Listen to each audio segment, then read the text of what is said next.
അപ്പോൾ ഇന്ന് നമ്മൾ അച്ചാച്ചൻ്റെ ഒരു ഡേ ഇൻ മൈ ലൈഫാണ്. അച്ചാച്ചൻ ആക്ച്വലി ഒരു 2 മാസം മുന്നേ ജസ്റ്റ് ബാത്റൂമിലൊന്ന് സ്ലിപ്പായി വീണിട്ടുണ്ടായിരുന്നു. അപ്പോൾ ഇപ്പോൾ ഏകദേശം ആൾ ഓക്കെ ആയിട്ടുണ്ട്. അപ്പോൾ അതിന് ശേഷമുള്ള ഒരു ഡേ ഇൻ മൈ ലൈഫാണ്. അപ്പോൾ തനിയെ ഇരുന്ന് ഉറങ്ങുന്ന ഒരാളെയാണ് ഞാൻ കാണിച്ചിരുന്നത്. ഇരുന്ന് ഉറങ്ങുകയാണ് കേട്ടോ. പിന്നെ അച്ചാച്ചൻ ആക്ച്വലി ഫുഡൊന്നും ഒറ്റയ്ക്ക് വാരി കഴിക്കാൻ പറ്റില്ല, കയ്യിൽ നിന്ന് ഇങ്ങനെ വീണ് പോകും. അപ്പോൾ നമ്മളാണ് എപ്പോഴും വാരി കൊടുക്കൽ. പിന്നെ അച്ചാച്ചന് ലോലിപോപ്പ് എന്ന് പറഞ്ഞാൽ ഭയങ്കര ഇഷ്ടപ്പെട്ടൊരു സാധനമാണ് കേട്ടോ. പിന്നെ ഞങ്ങൾക്ക് ചെറിയൊരു മെമ്മറി ലോസൊക്കെ ഉണ്ട്. തനിയെ ഇരുന്ന് വർത്താനം പറയുകയൊക്കെ ചെയ്യും, ഞാൻ കാണിച്ചു തരുന്നുണ്ട്. ഇത് ഞാൻ ചുമ്മാ ഒരു രസത്തിന് പുറപ്പെടുവിപ്പിച്ചാണ്, നിങ്ങൾ വേറെ ഒന്നും വിചാരിക്കരുത്.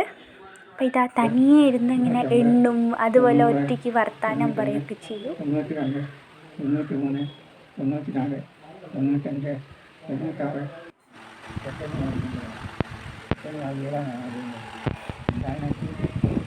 പക്ഷെ ആൾ ഭയങ്കര പാവമാണ് കേട്ടോ.